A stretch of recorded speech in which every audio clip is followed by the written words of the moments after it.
नमस्कार दोस्तों, स्वागत है आप सभी का ड्रीम यूपीएससी पे। रिजर्वेशन आरक्षण एक समस्या है या एक समस्या का हल है।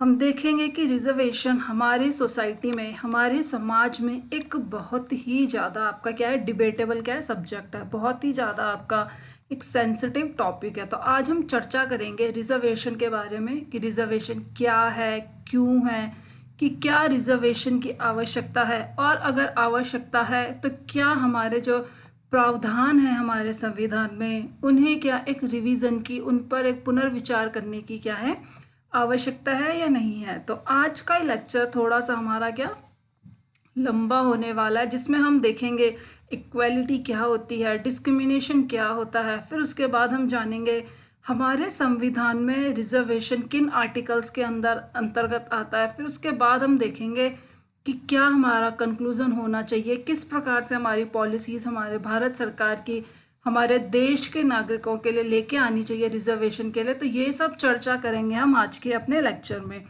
This is my Instagram ID handle, and if you want to follow me or if you want to get in connect with me, you can use this Instagram ID. So, why this reservation debate is so acute? हमारा जो reservation का जो ये topic है, ये इतना serious क्यों है, ये इतना गंभीर क्यों है। तो सबसे पहले हम चलते हैं अपने पहले टॉपिक पे। पहला टॉपिक है हमारा रिसोर्सेज। अब देखिए, अगर कोई कंट्री ए है और आपकी क्या है कंट्री बी है, अगर आपकी कंट्री ए में पॉपुलेशन आपकी क्या है कम है, लेकिन आपकी रिसोर्सेज ज़्यादा हैं, तो आप देखोगे कि उस कंट्री में रिजर्वेशन की आवश्यकता कभी भी आपको महसूस नहीं होगी। लेकिन जिस कंट्री में, जिस राष्ट्र में आपके क्या है रिसोर्सेज कम हो, और लेकिन आपकी पॉपुलेशन आपके रिसोर्सेज के क्या हो बहुत ही ज़्यादा 15 टाइम्स 100 टाइम्स अगर आपकी ज़्यादा होती है, तो कहीं ना कहीं उस समाज में आपको रिजर्वेशन की आवश्यकता होती है। रिसोर्सेज आप बोले तो अगर हम अपने देश का एग्जांपल लें, तो हमारे देश में क्या है, गरीबी है, भुखमरी है, जनसंख्या आप देख रहे हो कि कितनी बढ़ रही है। लोगों को अपनी मूल ज़रूरतें, जो उनकी नीड है, बेसिक नीड्स है, उन्हें समझौता करना पड़ रहा है। तो कहीं ना कहीं इसीलिए हमें क्या है, हमारे समाज के जो अलग अलग वर्ग के लोग हैं, अलग अलग तबके के लोग हैं, उन्हें कहीं ना कहीं हमें क्या है रिजर्वेशन देने की आवश्यकता है। एक एग्जांपल देख के मैं आपको समझाती हूँ। ये एक वॉल है, एक व्यक्ति है जिसकी हाइट इतनी है, एक व्यक्ति है जिसकी हाइट कुछ इतनी है, लेकिन एक व्यक्ति है जिसकी हाइट कुछ इतनी है। अब क्या है कि कोई आकर के कहता है कि आपको इस वॉल के पीछे का दृश्य देख करके बताना है, तो क्या ये व्यक्ति और ये व्यक्ति इस दीवार के पीछे का दृश्य बता सकते हैं? नहीं। तो आप किसी भी फंक्शनैलिटी को, आप किसी भी आप चीज़ को ले लीजिए, जब तक कि आपकी इक्वालिटी नहीं होगी, जब तक कि आपकी समानता नहीं होगी, तब तक कि आपकी क्या होनी चाहिए, आपकी पॉलिसीज़ आपकी यूज़फुल नहीं हो सकती। आपके देश में जो आपकी फंक्शनैलिटी है, जो आपके काम करने का तरीका है, वो क्या फ्रूटफुल नहीं हो सकता है। तो ये बात थी हमारी रिसोर्सेज की। कैसे क्या है, रिसोर्सेज पे आपका क्या है रिजर्वेशन डिपेंड करता है। अब हमारा दूसरा टॉपिक आ जाता है ऑपोजिट व्यूज ऑफ इंडिविजुअल और ग्रुप। अब कुछ कम्युनिटी कहती है कि आपका क्या है रिजर्वेशन सही है कुछ, लेकिन वहीं पे कुछ कम्युनिटी कहती है कि रिजर्वेशन होना क्या है एक गलत बात है, ये कहीं ना कहीं डिस्क्रिमिनेशन लेके आता है समाज में। लेकिन एक ग्रुप कहता है कि नहीं, ये डिस्क्रिमिनेशन नहीं, लेकिन ये आपका क्या इक्वालिटी लेके आता है। तो ठीक है, इस समुदाय के लोग ऐसी अवधारणा इसलिए रखते हैं क्योंकि ये ऐसे इन्वायरमेंट में पैदा हुए हैं, इनके सराउंडिंग में ऐसा इन्वायरमेंट है जहाँ पे रिजर्व्ड कैटेगरी के लोग ज़्यादा रहते हैं। ठीक है, इसीलिए इनके व्यूज़ इस प्रकार से क्या हुए बिल्ड हुए। इनके परिवार में, इन्होंने अपने पूर्वजों में, अपने समाज में देखा है कि रिजर्वेशन होना चाहिए, और कैसे रिजर्वेशन इन लोगों की स्थिति में एक बदलाव लेकर के आया है। वहीं हमारे पास दूसरे कम्युनिटी के लोग हैं जो देखते हैं कि रिजर्वेशन क्या है, रिजर्वेशन एक नेगेटिव एस्पेक्ट है। क्यों? यह डिस्क्रिमिनेशन लेके आता है समाज में। इन लोगों की अवधारणा इस प्रकार इसलिए है क्योंकि इनके फैमिलीज, इनकी सराउंडिंग में, इनका फ्रेंड सर्कल हो गया, ये लोगों की अवधारणा होती है कि नहीं, आपका रिजर्वेशन क्या है एक डिस्क्रिमिनेटरी सिस्टम है। तो इस प्रकार से आपने देखा कि कैसे ऑपोजिट व्यूज आपके बिल्ड हो जाते हैं आपके इंडिविजुअल में और आपके ग्रुप्स में, जो आपके रिजर्वेशन के फेवर में और आपके रिजर्वेशन के अगेंस्ट में आ जाते हैं। ठीक है, अगर आप मुझसे पूछे कि क्या मैं रिजर्वेशन की समर्थक हूँ या नहीं हूँ, तो मैं आपको बता दूँ, मैं जो आपके रिजर्वेशन है, जो आपका आरक्षण है, उसके सैद्धांतिक मूल्यों का समर्थन करती हूँ, लेकिन साथ ही साथ मैं सरकार की हर एक उस नीति का समर्थन नहीं करती हूँ जो हमारे आरक्षण के लिए बनाई गई है। हमारा आरक्षण इस प्रकार से होना चाहिए कि जो आपके क्या हो, साइंटिफिक मेथड्स पे बेस्ड हो। साइंटिफिक मेथड्स आप किसे कहेंगे, आपकी क्या है, ऑब्जेक्टिव आपकी क्या होनी चाहिए, आपकी सोच होनी चाहिए। आपकी सोच क्या होनी चाहिए, न्यूट्रल होनी चाहिए। तब जाकर के आप क्या कर सकते हैं, एक रिजर्वेशन पॉलिसी को बहुत अच्छे तरीके से क्या कर सकते हैं, बना सकते हैं, बिल्ड कर सकते हैं। ठीक है, अगर आपको रिजर्वेशन के लिए अंडरस्टैंडिंग चाहिए तो सबसे पहले आपको इम्पार्शियल होना पड़ेगा। इम्पार्शियल के साथ साथ आपकी अपनी थिंकिंग में ऑब्जेक्टिविटी लानी होगी। ऑब्जेक्टिविटी यानी कि मैं केवल उन तथ्य, उन फैक्ट्स पर विश्वास करूंगा या करूंगी जो आपके साइंटिफिक मेथड से बने हैं। ठीक है, जो रिसर्च के बाद बने हैं, एक प्रॉपर आपकी रिसर्च की गई है आपके पूरे राष्ट्र में, आपके नेशन में, उसके बाद जो आपके फैक्ट्स आए हैं, जो आपके तथ्य आए हैं, उन तथ्यों के बेस्ड में आप क्या करेंगे, अपनी सोच को डेवलप करेंगे और फिर आप ये जानेंगे कि क्या रिजर्वेशन हमारे समाज में आना चाहिए या रिजर्वेशन हमारे समाज में नहीं आना चाहिए। तो इन सब फैक्ट्स के बारे में हम आगे चर्चा करेंगे कि क्या रिजर्वेशन सही है कि क्या रिजर्वेशन गलत है। ये आप मुझे बताएंगे कि रिजर्वेशन होना चाहिए या नहीं होना चाहिए। मैंने अपना पॉइंट ऑफ व्यू आप लोगों के सामने रखा है, आगे हम चलते हैं। ठीक है, अब हमारा जो नेक्स्ट टॉपिक हो जाता है वो है कि कुछ हमारे पास कुछ लोगों ने बोला, आपने देखा था, अभी हमने व्यूज देखे थे, कुछ समुदाय के लोग हमारे कहते हैं कि रिजर्वेशन आपका क्या है, होना चाहिए ताकि समाज में आपकी क्या आ सके, इक्वालिटी आ सके। लेकिन वहीं पे हमारे दूसरे कम्युनिटी के हैं कि रिजर्वेशन आपका नहीं आना चाहिए। क्यों? क्योंकि रिजर्वेशन क्या उत्पन्न करता है, रिजर्वेशन क्या लेकर के आता है समाज में, एक डिस्क्रिमिनेशन की भावना लेकर के आता है। तो ये अब हम देखेंगे कि कौन सा व्यूज आपका सही है, कि क्या रिजर्वेशन इक्वालिटी लेके आता है कि या फिर रिजर्वेशन आपका क्या लेके आता है समाज में, डिस्क्रिमिनेशन लेकर के आता है। तो सबसे पहले हम देखेंगे इक्वालिटी।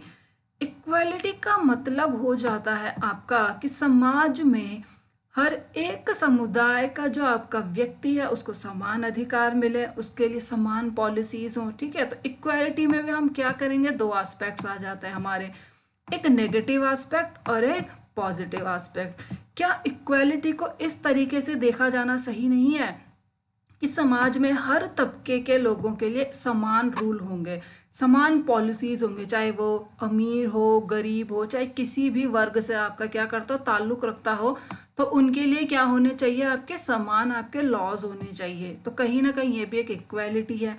लेकिन वहीं हम देखें पॉजिटिव एस्पेक्ट को इक्वालिटी के, तो कहता है ये वाला एस्पेक्ट कि सर्टेन प्रिविलेजेस होने चाहिए आपके समाज के उस वर्ग के लिए जो कहीं ना कहीं मुख्य धारा से जुड़ना रह चुका है, जो मुख्य धारा से नहीं जुड़ पाया और वो कहीं ना कहीं आज भी क्या है, वंचित वर्ग में आपका क्या है, शामिल है। तो ये कहता है इक्वालिटी का आपका पॉजिटिव एस्पेक्ट कि थोड़ा सा चेंज कर देना किसी लॉ में, क्या है, वंचित वर्ग के अगर फायदे की बात होती है, जिससे आपका वंचित वर्ग आपकी मुख्य धारा के साथ जुड़ सकता है, तो वो कहीं ना कहीं क्या होना चाहिए, आपका इन वंचित वर्गों को प्रिविलेज आपका मिलना चाहिए, विशेषाधिकार आपको मिलने चाहिए। तो ये था हमारा नेगेटिव एस्पेक्ट, ये था हमारा पॉजिटिव एस्पेक्ट। अब हम आ जाते हैं अपने डिस्क्रिमिनेशन में। जो हमारे समुदाय के लोग कहते हैं कि रिजर्वेशन एक डिस्क्रिमिनेशन क्या है, डिस्क्रिमिनेटरी क्या है, आपका फंक्शन है हमारे राष्ट्र का। तो हम देखें डिस्क्रिमिनेशन अगर आपका एक्सप्लॉयटेटिव होता है, अब देखेंगे हम एक्सप्लॉयटेटिव क्या होता है और प्रोटेक्टिव डिस्क्रिमिनेशन क्या होता है। एक्सप्लॉयटेटिव आप कह सकते हैं कि एंशियंट टाइम में, मिडिवल टाइम में, आपके मॉडर्न टाइम में जब ब्रिटिश हमारे देश पे राज कर रहे थे, तो कैसे हमारे जो किसान भाई हैं, कैसे हमारे जो हमारे पॉपुलेशन थी, गरीब लोग थे, जो आपके मजदूर लोग थे, उनका क्या किया जाता था, शोषण किया जाता था, उनको क्या है सैलरी कम दी जाती थी, जो आपके सर्विस सेक्टर में होते थे। यूरोपियन लोगों को ज़्यादा सैलरी दी जाती थी, ज़्यादा फैसिलिटीज़ दी जाती थी। तो ये है आपका एक्सप्लॉयटेटिव डिस्क्रिमिनेशन। लेकिन जो हमारे भारत सरकार में है, जो हमारे संविधान में जो रिजर्वेशन का प्रोविजन है, वो है आपका protective discrimination. That's why we can say reservation is a protective discrimination. Protective का मतलब क्या है? आप मेट्रो सिटी में रहते हैं, मेट्रोज आपने देखी होंगी। मेट्रोज में आपका क्या है, एक कोच आपका क्या है, एक डब्बा आपका किस चीज़ के लिए हो गया है, वीमेन के लिए है। तो कहीं ना कहीं ये वीमेन सेफ्टी को लेकर के है कि ताकि आपके घर परिवार की जो आपकी बहनें हैं, माताएं हैं, वृद्ध महिलाएं हैं, उन्हें किसी समस्या का क्या ना करना पड़े, सामना ना करना पड़े। तो कहीं ना कहीं ये क्या है, प्रोटेक्टिव डिस्क्रिमिनेशन है। आप सिटीज बस में चले जाइए, वहाँ पे कोई भी आपकी सीट किसी रिजर्व होती है किसी विमेन के लिए, कि आपके जो वृद्ध लोग हैं उनके लिए रिजर्व होती है। तो this kind of reservation is a protective discrimination. और जो हमारा कॉन्स्टिट्यूशन प्रोवाइड करवाता है वो डिस्क्रिमिनेशन ना करके आपका एक प्रोटेक्टिव डिस्क्रिमिनेशन क्या करता है, आप लोगों के सामने प्रस्तुत करता है। वही प्रावधान हमारे क्या है, संविधान में है। तो ये था हमारा इक्वालिटी और डिस्क्रिमिनेशन। ठीक है, अब मैं आपको एक नया एग्जांपल लेके दिखाती हूँ कि क्या रिजर्वेशन सही है या नहीं है। ये आप लोग डिसाइड करेंगे कमेंट बॉक्स में। बताइए कि क्या आप रिजर्वेशन के खिलाफ हैं या उसके साथ में है। ठीक है, अब एक माँ है, ठीक है, एक मदर है। उस मदर के क्या है, दो चिल्ड्रन है। सपोज एक है चिल्ड्रन ए, एक है आपका चिल्ड्रन बी। कहीं ना कहीं जो आपका चिल्ड्रन ए है वो फिजिकली फिट है। फिजिकली फिट यानी कि सारी एक्टिविटीज़ में क्विक है, आपका सब चीज़, आपकी हेल्थ उसकी अच्छी है। और कहीं ना कहीं जो बी है वो फिजिकली फिट नहीं है। ठीक है, फिजिकली फिट नहीं है, वो फिजिकली अनवेल है, कुछ डिजीज से या कुछ भी बीमारी। अब माँ क्या करती है, एक गिलास दूध एक को देती है और एक गिलास दूध बी को देती है। तो अब माँ ने सोचा कि ए क्या है आपका फिजिकली फिट है, तो कहीं ना कहीं मैं इस एक ग्लास दूध को अपने बी जो उसका चाइल्ड है उसे ट्रांसफर कर दूं, और तब तक उसे ये आपका दूध का गिलास देती रहूं जब तक कि बी की जो स्थिति है, बी की जो फिजिकल फिटनेस है वो ए के बराबर नहीं हो जाती। तो माँ ने क्या किया, एक गिलास दूध इधर ट्रांसफर कर दिया। ठीक है, जब आपकी माँ को लगने लगा, जब इन बच्चों की माँ को लगा कि अभी जो बी है, बी की स्थिति में क्या हो रहा है, इम्प्रूवमेंट हो रहा है, सुधार हो रहा है, तो उसने जो एक गिलास दूध था इसकी क्वांटिटी क्या कर दी, कम कर दी। 0.5 इधर दे दिया और 0.5 इधर दे दिया। धीरे धीरे करके फिर 1 पे, और ये भी 1 पे आ गया। ये यहाँ पे कितना हो गया था, 1.5। लेकिन एक पर्टिकुलर टाइम पीरियड के बाद जो बी की स्थिति है उसका जो फिजिकल फिटनेस है वो आपकी किसके बराबर हो जाती है, ए के बराबर हो जाती है। उसकी इलनेस कम हो जाती है। और तो आप देखेंगे कि कैसे माँ ने क्या कर दिया, जो आपका एक गिलास दूध था वापस से दोनों में क्या कर दिया है, डिस्ट्रीब्यूट कर दिया। तो कहीं ना कहीं क्या है, एक रिजर्वेशन पॉलिसी आप ए और बी को इस प्रकार लेके चलिए। ये आपकी वो कम्युनिटीज़ हैं जो क्या है आपकी समाज में वेल डेवलप्ड है, जिनके पास रिसोर्सेज की कुछ भी कमी नहीं है। और दूसरा ये आपका तबका है जिसके पास रिसोर्सेज की कमी है, जिसके पास क्या है, खाने के लिए नहीं है। यहाँ पे गरीबी है, यहाँ पे भूखमरी है, यहाँ पे आपकी क्या है, जनसंख्या यहाँ पे इन लोगों की लगातार बढ़ती जा रही है। तो कहीं ना कहीं सरकार को क्या है, ऐसी पॉलिसीज लाने की ज़रूरत है। कहीं ना कहीं ऐसे प्रावधान हमारे सरकार ने हमारे संविधान में दिए गए हैं कि जो आपका बी कम्युनिटी है उनको इस प्रकार से रिजर्वेशन मिले कि वो क्या हो जाए, कहीं ना कहीं ए के समांतर आ सके। तो ये था रिजर्वेशन। अब आप देखिए कि रिजर्वेशन होना चाहिए या नहीं होना चाहिए। साथ ही साथ मैं ये कहना चाहूँगी कि रिजर्वेशन की कुछ पॉलिसीज तो सही है, लेकिन कुछ पॉलिसीज में हमें क्या है, बदलाव करने की ज़रूरत है। जैसे कि हमें क्या है, एक कास्ट सेंसस की ज़रूरत है। हमारा जो लास्ट कास्ट सेंसस हुआ था वो हमारा हुआ था 1931 में। तो कहीं ना कहीं हमें आज के टाइम में एक कास्ट सेंसस की क्या है, ज़रूरत है, जिससे हमें एक्चुअल डेटा मिल सके और उस प्रकार से जो रिजर्वेशन का जो परसेंटेज है उसमें कुछ सुधार आ सकें। अब हम देख लेंगे, एक हमारा क्या है, सोशल डिस्क्रिमिनेशन एक टर्म आती है। सोशल डिस्क्रिमिनेशन आपका क्या होता है, मैं आपको एक एग्जांपल दे के बताते हैं। आपका ट्रैवनकोर क्या है एक जगह है आपका केरला में, वहाँ पे आपके क्या है, जो निम्न जाति के लोग हैं, वहाँ पे निम्न जाति की औरतों को क्या अपने शरीर के ऊपरी हिस्सा ढकने की क्या नहीं है, अनुमति नहीं है। चाहे वो बाजार जा रही हो, चाहे वो पानी लेने जा रही हो, चाहे वो कुछ भी लकड़ी इकट्ठा करने जा रही हो, तो उन्हें अपने शरीर के ऊपरी हिस्से को ढकने की क्या नहीं थी, अनुमति नहीं थी। ये बात है आपकी सन 1802 और 1803 की। तो वहाँ उस समुदाय में एक औरत थी, एक महिला थी जिसका नाम था नेंगली। ठीक है, आप अगर उसमें देखोगे, आप यूट्यूब पे भी सर्च करोगे तो आपको ब्रेस्ट टैक्स से क्या मिलेगा, आप सर्च करोगे तो आपको इसकी पूरी स्टोरी आपको वहाँ पे मिल जाएगी। तो इस महिला ने क्या किया, अपनी आवाज़ उठाई ब्रेस्ट टैक्स के अगेंस्ट, ये उसके विरुद्ध थी। तो इसने क्या कर दिया, अपने शरीर के ऊपरी हिस्से को ही काट करके अलग कर दिया। उसने कहा कि मुझे इस ऐसे समाज में नहीं रहना जहाँ पर हम इज्जत के साथ ना रह सके, जहाँ पे हम अपना सर उठा करके ना रह सके, जहाँ पे हमें अपने शरीर को ढकने की अनुमति ना हो। तो आप इस प्रकार देख सकते हैं कि कैसे आपका क्या है, सोशल डिस्क्रिमिनेशन है। इससे बड़ा एग्जाम्पल अगर हम ले डॉक्टर भीमराव अंबेडकर जी का, जिन्होंने हमारे संविधान के बनने में बहुत ही महत्वपूर्ण भूमिका निभाई है। हमारे ड्राफ्टिंग कमेटी के जो चेयरमैन थे हमारे डॉक्टर भीमराव अंबेडकर जी थे। कैसे उन्होंने अपनी इंग्लैंड में, अमेरिका में जो शिक्षा प्राप्त की, उसका उन्होंने क्या किया है, एक बहुत अच्छा उदाहरण दिया है अपने किसमें, हमारे संविधान के बनाने में, अपने कंट्रीब्यूशन को देने में। ठीक है, तो अब देखेंगे जो भीमराव अंबेडकर जी थे वो एक शेड्यूल्ड कास्ट फैमिली से बिलोंग करते थे। उनके परिवार में क्या थे, उनके 14 भाई बहन थे, 13 भाई बहन थे। 14th नंबर के थे आपके अंबेडकर जी थे। अंबेडकर के जो फादर थे वो क्या थे, इंडियन आर्मी में एक सैनिक थे। तो कहीं ना कहीं सैनिक होने के नाते क्या थी, सैलरी ठीक थी, तो अंबेडकर जी क्या कर सके, स्कूली शिक्षा ले सके। तो जब अंबेडकर जी आपके स्कूल जाते थे तो उन्हें क्लास में ना बिठा करके क्लास के बाहर बिठाया जाता था। उन्हें अपनी खुद की दरी लेकर के जाना पड़ता था। उन्हें जो पानी का मटका था, उस पानी के मटके से पानी पीने की अनुमति नहीं थी। तो जो चपरासी, जो पियोन था आपके स्कूल में, वो क्या करता था, ग्लास ऊपर करके, जो आपके उस पर टच ना हो जाए उनके क्या है, फेस पे या उनकी बॉडी पे, तो वो जो पियोन था वो क्या करता था, आपके अंबेडकर जी को पानी पिलाता था। तो अंबेडकर जी ने ये सारी बातें लिखी हैं अपनी आत्मकथा में। कभी आपको मौका मिले तो जरूर पढ़िएगा, बहुत ही अच्छी आत्मकथा है।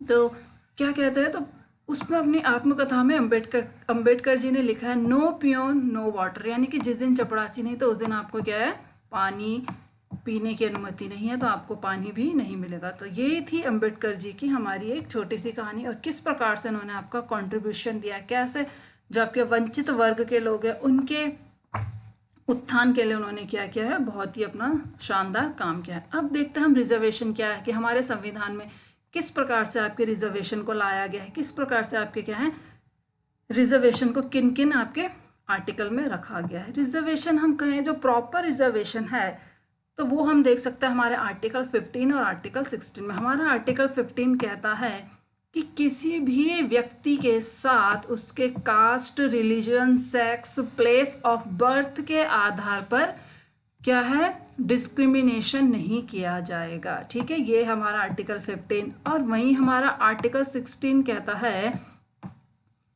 कि आपकी क्या होनी चाहिए, सेम अपॉर्चुनिटीज होनी चाहिए। कहाँ पे, आपके सर्विस में, आपके जॉब में, आपके पब्लिक सेक्टर में। तो 16 आपका क्या करता है, रिजर्वेशन प्रोवाइड करवाता है जॉब में, और 15 आपको रिजर्वेशन प्रोवाइड करवाता है किसमें, एजुकेशन में। ठीक है, पहले हम बात करेंगे आर्टिकल 16 की। आर्टिकल 16 का जो हमारा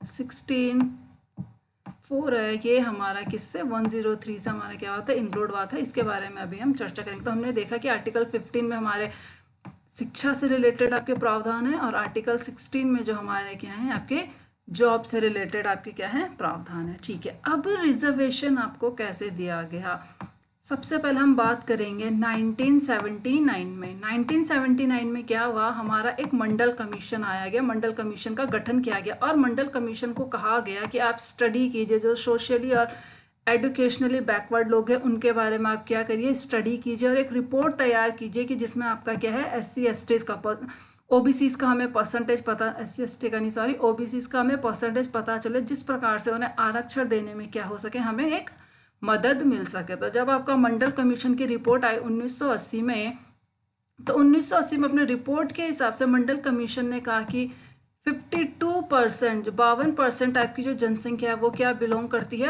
OBCs को बिलोंग करती है। अब ये आ गया। और मंडल कमीशन ने साथ साथ ही कहा कि हमें आवश्यकता है 27% आरक्षण देने की, किनको, ओबीसी को। लेकिन 1980 से 1990 के बीच में आपका कुछ भी घटनाएं नहीं होती हैं, आपके मंडल रिपोर्ट पे कुछ भी प्रकाश नहीं डाला गया। लेकिन जब आपके 1990 में, जब आपका 1990 आया, उस टाइम पे आपकी आती है वीपी सिंह गवर्नमेंट। तो वीपी सिंह गवर्नमेंट एक प्रोविजन लेके आती है, वो कहती है कि 27% आरक्षण दिएगा, किनको, आपके जो सोशली और एजुकेशनली बैकवर्ड लोग हैं। वहीं अब हम आ जाते हैं 1991 में। 1991 में आती है हमारी नरसिम्हा राव गवर्नमेंट। नरसिम्हा राव गवर्नमेंट क्या करती है, पुराने प्रावधानों पर एक बार पुनर्विचार करती है। वो कहती है कि ये 20% आरक्षण है, ये इस प्रकार से होना चाहिए कि इसमें प्रायोरिटी सेट होनी चाहिए कि जो पुअरेस्ट है, पुअरेस्ट टू द पुअर है, उसको सबसे पहले आरक्षण मिले। इस प्रकार से आपकी प्रायोरिटी सेट हो जानी चाहिए। और जो आपका 10% का क्या है आरक्षण है, वो मिलना चाहिए आपका ईडब्ल्यूएस को। तो कहीं ना कहीं ये दोनों प्रावधान क्या कर दिए गए, रिजेक्ट कर दिए गए। और ये जो 1990 के जो प्रावधान है, जो आपके वीपी सिंह गवर्नमेंट के टाइम पे लाए गए थे, 27% रिजर्वेशन वाला ओबीसी के लिए, कहीं ना कहीं ये प्रावधान हमारा क्या हो गया, आगे चलने लगा। और यही आज भी हमारा क्या है, चलता है हमारे राष्ट्र के अंदर, हमारे कंट्री के अंदर। अब उसके बाद 1993 में क्या किया गया, 1993 में एक नेशनल कमीशन फॉर ओबीसी क्या किया गया, सेटअप किया गया 1993 में। जो आपके SC STs के लिए, उनके लिए पहले से ही हमारे संविधान में आर्टिकल 338 और आर्टिकल A और B के अंदर SC STs के लिए आपके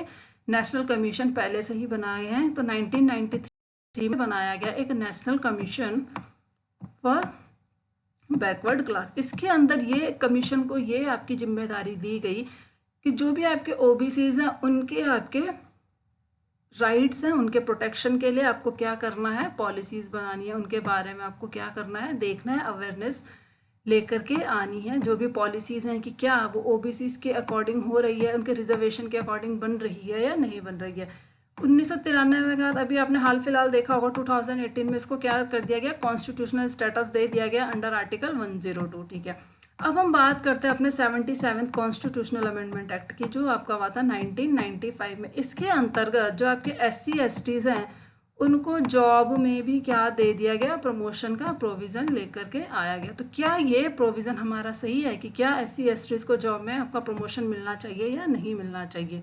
उसके बाद आपका आ जाता है आर्टिकल, उसके बाद आ जाता है आपका 93rd कॉन्स्टिट्यूशनल अमेंडमेंट एक्ट, जो आपका आया था कब, 2005 में। ये एक्ट आपका कहता है कि जो आपका ओबीसीज का जो 27% का आरक्षण है, वो आपके एजुकेशन में भी आना चाहिए। ठीक है, तो आप कैसे देख सकते हैं, ये किसके अंदर आ जाएगा, आपका आर्टिकल 15 के अंदर। ठीक है, और इसके बाद हमने देखा जो आपका 103rd कॉन्स्टिट्यूशनल अमेंडमेंट एक्ट आया था आपका, ठीक है, 2019 में। उसमें आपका एक 15(4) आर्टिकल 15(4) और आपका क्या है 16(4) को क्या कर दिया गया था, इंक्लूड कर दिया गया था। क्योंकि 103rd जो कॉन्स्टिट्यूशनल अमेंडमेंट एक्ट है, वो कहता है कि 10% अप टू 10% आपका रिजर्वेशन मिलना चाहिए ईडब्ल्यूएस के लिए। That's why the 15(4) and 16(4) has been added to the our constitution. Okay, तो ये था हमारा एक ब्रीफ। और हाँ, अगर हम देखें तो क्या केवल ओबीसीज के लिए प्रावधान है हमारे संविधान में, तो जी नहीं, SC STs के लिए भी हमारे संविधान में क्या है, प्रावधान बनाए गए हैं।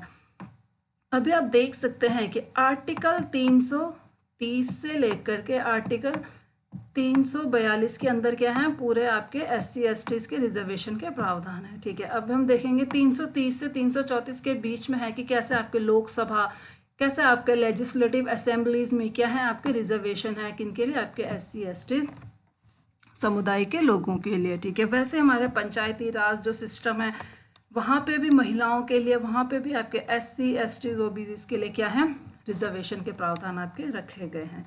अब हम नेक्स्ट आ जाते हैं कि रिजर्वेशन, हमारा पॉपुलेशन का रेशियो क्या है और हमारा जो रिजर्वेशन का रेशियो क्या है। अगर हम देखें, अभी हम अपने रिसेंट जो डेटा जो हमारे पास है उनको देख के चले तो 90% जो पॉपुलेशन है वो हमारी SC है, जो 10% पॉपुलेशन है वो हमारी ST है। OBCs का जो परसेंटेज है उसका हमारे पास एक्चुअल डेटा नहीं है, तो कहीं ना कहीं हम मान के चल रहे हैं अभी कि 41% आपका क्या है ओबीसीज है और 20 से 25% आपके क्या है ईडब्ल्यूएस है। तो ये ओबीसीज का जो अभी डेटा है ये कहाँ से आया है अभी हमारा, देखिए लास्ट सेंसस हुआ था, मैंने अभी आपको बताया 1931 में, जो मंडल कमीशन आया था 1979 में, उसकी रिपोर्ट आई थी 1980 में।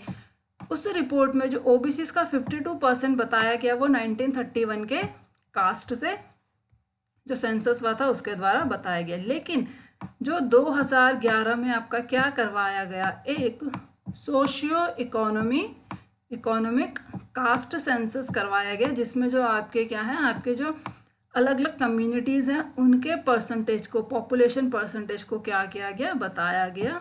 तो उसके आधार पर अभी जो ओबीसीज की जो पॉपुलेशन है कहीं ना कहीं यहाँ 41 से या 42% के आधा इतना आप ले सकते हैं। भले ही 2011 का जो डेटा है वो क्या है, पब्लिकली आपका क्या नहीं किया गया था, डिस्क्लोज नहीं किया गया था कि इतना लेकिन ओबीसी का कहते हैं कि इतने से इतने परसेंट के बीच में, 41 से 45% के बीच में आपकी क्या है ओबीसीज आपकी क्या है अभी पॉपुलेशन का इतना रेशियो है। तो हम देख सकते हैं ये कितना आपका बना देते हैं 10 10 20 30 50 60 90, तो ये कहीं ना कहीं आपके पॉपुलेशन का बना रहे हैं 90%। तो आपके जो यूआर है, जो आपके अनरिजर्व्ड है, तो आपके पॉपुलेशन का कितना हो गए हैं 10%। ठीक है, अब हम चलते हैं कि जो हमारा रिजर्वेशन है, रिजर्वेशन कितना है।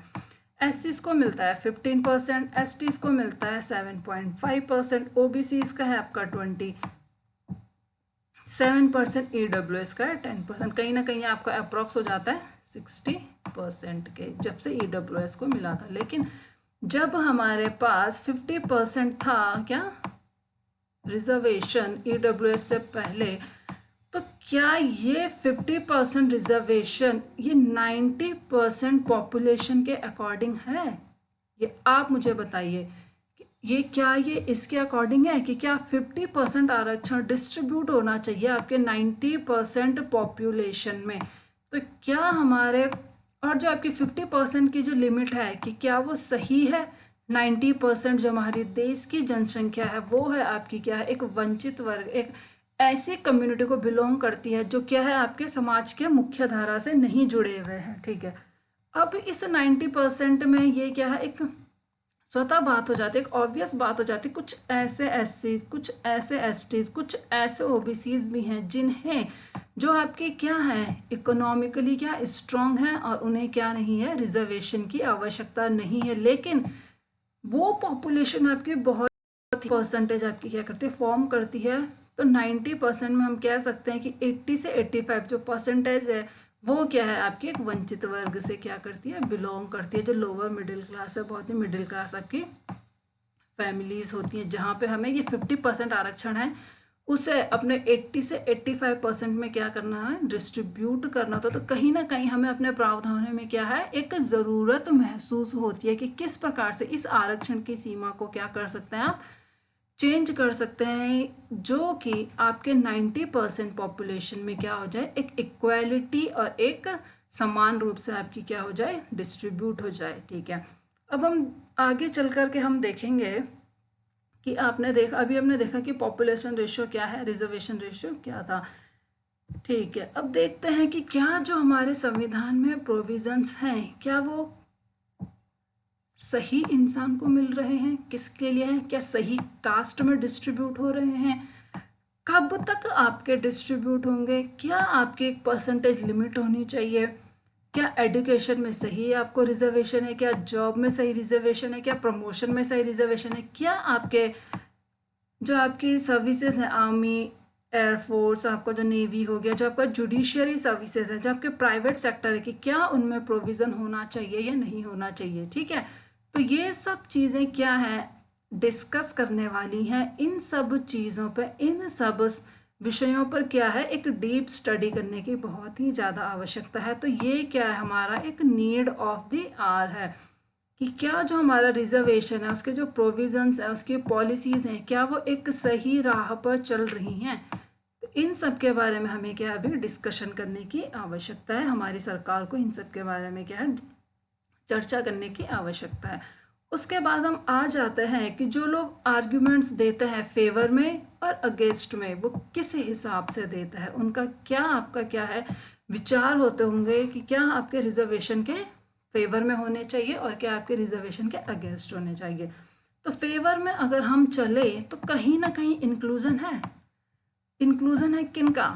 अगर आप रिजर्वेशन देते हैं तो जो समाज के जो क्या है वंचित वर्ग हैं उन्हें कहीं ना कहीं समाज की मुख्य धारा में क्या किया जा सकता है, इंक्लूड किया जा सकता है रिजर्वेशन दे करके। दूसरा आ जाता है आपका, इंडिया क्या है, एक डेमोक्रेटिक रिपब्लिक है, ठीक है। अब डेमोक्रेसी क्या कहती है? डेमोक्रेसी का एक मेन फीचर है, मेन कैरेक्टरिस्टिक है कि एक अच्छा डेमोक्रेटिक राष्ट्र वही है, एक सच्चा लोकतंत्र वही है जहाँ पे हर समुदाय के लोग को अपनी जनसंख्या के आधार पर भागीदारी करने की क्या हो, अनुमति हो। यानी कि अलग अलग समुदाय के लोगों को अपने जनसंख्या के आधार पर क्या होनी चाहिए, भागीदारी होनी चाहिए। तो कहीं ना कहीं हम राज्यसभा में इस चीज़ को देखते हैं। तो ये चीज़ें हमें क्या है राष्ट्र में पूरी तरीके से क्या करनी है, अप्लाई करने की ज़रूरत है। चाहे वो जॉब हो, चाहे वो आपकी शिक्षा हो, इन सभी क्षेत्रों में भी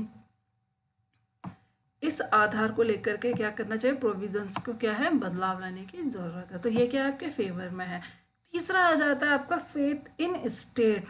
जिस राष्ट्र के लोगों को क्या है, अगर उस राष्ट्र के लोग क्या हैं, खुश हैं, गरीबी नहीं है, भुखमरी नहीं है, जनसंख्या इस प्रकार से बढ़ रही है, लेकिन आपके रिसोर्सेज भी आपके क्या सबको अवेलेबल हो रहे हैं, तो कहीं ना कहीं उस देश की जनसंख्या का क्या होगा, राष्ट्र पे क्या बढ़ेगा, फेथ बढ़ेगा, ठीक है। तो रिजर्वेशन से कहीं ना कहीं आपका फेथ आपका राष्ट्र में क्या हो सकता है, बढ़ सकता है। तो ये थे हमारे आर्ग्यूमेंट्स फेवर में। अब अगेंस्ट में चले हम। कुछ लोग कहते हैं कि जो आपका डिस्क्रिमिनेशन होता है रिजर्वेशन से, वो क्या है, एक रिवर्स डिस्क्रिमिनेशन है, ठीक है। अब रिवर्स डिस्क्रिमिनेशन आपका क्या होता है ये मैं आपको बताऊंगी। रिवर्स डिस्क्रिमिनेशन का मतलब ये है कि समाज में कुछ ऐसे लोग भी हैं जो रिजर्वेशन का क्या कर रहे हैं, गलत फ़ायदा उठाते हैं, जिनको रिसोर्सेज की कोई कमी नहीं है, लेकिन वो क्या कर रहे हैं, रिजर्वेशन ले रहे हैं। तो ठीक है, तो सरकार को कहीं ना कहीं अपनी रिजर्व डिस्क्रिमिनेशन पॉलिसी में क्या है, बदलाव करने की क्या है, आवश्यकता है। कहीं ना कहीं आपका जो मंडल कमीशन है, जो मंडल केस था, उसको क्या है, जो आपके प्रोविजंस, आपके प्रावधान है संविधान के, उन्हें कहीं ना कहीं फिर से क्या है, देखने की आवश्यकता, उन प्रोविजंस पे पुनर्विचार करने की आवश्यकता है। वहीं जो आपके अगेंस्ट में जो आपकी पॉपुलेशन है वो कहती है अगर आपका रिजर्वेशन सही हाथों में जा रहा है, तो आपको जो रिजर्वेशन है उस व्यक्ति को मिल रहा है जो उसका सही हकदार है, तो आपका रिजर्वेशन क्या है, सही है। कहीं ना कहीं ये मेरी भी अवधारणा है कि अगर आपका रिजर्वेशन सही हाथों में जा रहा है तो वो रिजर्वेशन आपका डिस्क्रिमिनेशन ना होकर के आपका क्या हो जाएगा, प्रोटेक्टिव डिस्क्रिमिनेशन हो जाता है, ठीक है। कुछ लोगों का कहना है कि जो वंचित वर्ग के लोगों की जो अवस्था है उसके लिए हम लोग जिम्मेदार नहीं हैं, तो इस रिजर्वेशन का जो डिस्क्रिमिनेशन है हम वो क्यों उठाएं। तो कुछ इस प्रकार की अवधारणा वाले लोग भी हैं, ठीक है। अब कुछ लोग कहते हैं कि आपको योग्यता के आधार पर जॉब मिलनी चाहिए, एजुकेशन मिलनी चाहिए, मेरिट बेसिस पे आपकी क्या मिलनी चाहिए, आपको जॉब्स आपकी मिलनी चाहिए, आपकी एजुकेशन में क्या होनी चाहिए, आपकी एक लिस्ट जो आपकी बननी चाहिए वो मेरिट के हिसाब से बननी चाहिए। तो क्या ये इस प्रोविज़न में भी कुछ विचार करने की आवश्यकता है? क्या मेरिट एक बेसिस होना चाहिए कि आपको रिजर्वेशन दिया जाए या नहीं दिया जाए? तो मेरे हिसाब से अगर आप देखें तो मेरी जो अप्रोच है वो ये है कि आपकी एक बैलेंस्ड अप्रोच होनी हो चाहिए, ठीक है। आप क्या करें, आप सोशल जस्टिस और मेरिट को क्या करें, एक साथ लेकर के चलें, ठीक है। जब इन दोनों तथ्यों पर बात होगी तो इन दोनों तथ्यों पे एक साथ बात की जाए। अगर हम मेरिट में देखें, सपोज कोई बच्चा है किसी एक एग्ज़ाम की तैयारी कर रहा है, ये बच्चा भी एक एग्ज़ाम की तैयारी कर रहा है, ये बहुत ही अच्छे लोकेशन में है, सिटी एरिया में, इसके पेरेंट्स भी बहुत वेल डेवलप्ड है, वेल एडुकेटेड, इसके पास सारे रिसोर्सेज हैं, कोचिंग बचपन से ही मिल रही है, आईएएस की तैयारी कर रहा है तो अब कोचिंग पहले से ही मिल गई है, अच्छे अच्छे मेंटर्स हैं, टीचर्स हैं। कहीं ना कहीं जो ये बच्चा है इसका परिवार क्या है, एक किसान परिवार है, माता पिता के पास क्या है, बस सुबह शाम का क्या हो जाता है, खाना मिल जाता है, और बच्चे के ऊपर भी क्या है, एक दबाव रहता है कि उसे भी क्या करना है, आगे चल करके अपने परिवार को क्या करना है, समर्थन देना है। और अगर ये तैयारी शुरू करता है किसी एग्ज़ाम की तो कहीं ना कहीं आप देख सकते हो कि घर का भी प्रेशर है, कहीं ना कहीं आप देख सकते हो कि किस प्रकार से क्या है रिसोर्सेज का अभाव है। यहाँ पे इसके पास क्या एनवायरनमेंट ही ऐसा है कि पेरेंट्स क्या वेल एजुकेटेड है, सब चीज़ें आपके पास अवेलेबल है, तो कहीं ना कहीं ये चीज़ें आपकी क्या करती हैं, ऑब्वियसली आपकी मेरिट में क्या है अफेक्ट करती हैं। तो कहीं ना कहीं इस व्यक्ति को रिजर्वेशन की आवश्यकता है, क्योंकि इसके पास रिसोर्सेज नहीं है, पेरेंट्स का क्या वेल एजुकेटेड नहीं है, मेंटर्स नहीं है, टीचर्स नहीं है। अगर ये किसी रेस में दौड़ रहे हैं, ए को लेके चले और बी को लेकर के चले, ये रेस का आपका फाइनल पॉइंट है, तो कहीं ना कहीं आप देखोगे कि ए यहाँ पर है और बी क्या है यहाँ पर है, तो बी को ए के समांतर लाने की आवश्यकता है ताकि दोनों रेस में क्या कर सके, दोनों के लिए ये दूरी क्या हो सके, आपकी समान हो सके। तो इस प्रकार से हमें क्या है मेरिट सिस्टम को भी इस प्रकार से लाने की आवश्यकता है कि हमारा क्या हो जाए, जो ए है और जो बी है दोनों क्या है एक इक्वेलिटी पे आ जाए। तो इस प्रकार से हमारी पॉलिसीज बिल्ड होनी चाहिए, इस प्रकार से हमारे प्रावधान होने चाहिए कि हम सोशल जस्टिस और मेरिट को क्या करें, एक समान रूप से देखें और एक साथ इन पे क्या करें, चर्चा करें। उसके बाद जो हमारे प्रोविजंस हैं उनमें बदलाव लाए जाने चाहिए। ठीक है, पॉलिसीज़ भी हमारी क्या इस प्रकार से होनी चाहिए कि जो हमारा सही व्यक्ति है, सही व्यक्ति को आपको क्या मिल रहा हो, रिजर्वेशन मिल रहा हो, और लोग अन्य कास्ट, जो कुछ कास्ट में जो आपके अच्छे लोग हैं जिनके पास रिसोर्सेज हैं उन्हें क्या ना मिल रहा हो, वो उसका गलत फ़ायदा ना उठा रहे हो। तो पॉलिसीज़ हमारी इस प्रकार से बननी चाहिए। कास्ट सेंसस, ये this is the need of the hour. जो लास्ट कास्ट सेंसस हुआ था वो था 1931। उसके बाद एक सोशियो इकोनॉमिक कास्ट सेंसस हुआ था, जो हुआ था हमारा का 2011 में, जिसके आपके डेटा को पब्लिश, जिसके आपके डेटा को डिस्क्लोज नहीं किया गया था, डिफरेंट आपकी जो कैटेगरीज के जो लोग हैं। तो भारत सरकार को, हमारे देश को कहीं ना कहीं एक सेंसस की ज़रूरत है जिसमें हमारे पास क्या आ सके, एक एक्चुअल डेटा आ सके, एक्चुअल फिगर आ सके। उस एक्चुअल फिगर के आधार पर जो अभी हमारे क्या है रिजर्वेशन की लिमिट है, रिजर्वेशन की लिमिट को हम क्या कर सकें, 60% रखना है या 60% से इंक्रीज करना है। तो ये था हमारा आज का चर्चा का विषय। आई होप आपको पसंद आया होगा, आपके डाउट्स क्लियर हुए होंगे। आप कमेंट सेक्शन में बता सकते हैं कि आप रिजर्वेशन के अगेंस्ट हैं या रिजर्वेशन के खिलाफ हैं। मैंने अपनी तरफ से कोशिश की है कि आपको रिजर्वेशन का क्यों है, क्या है, ये आपको पता चल सके। तो ये था हमारा आज का lecture. Please do subscribe my channel. Thank you so much everyone.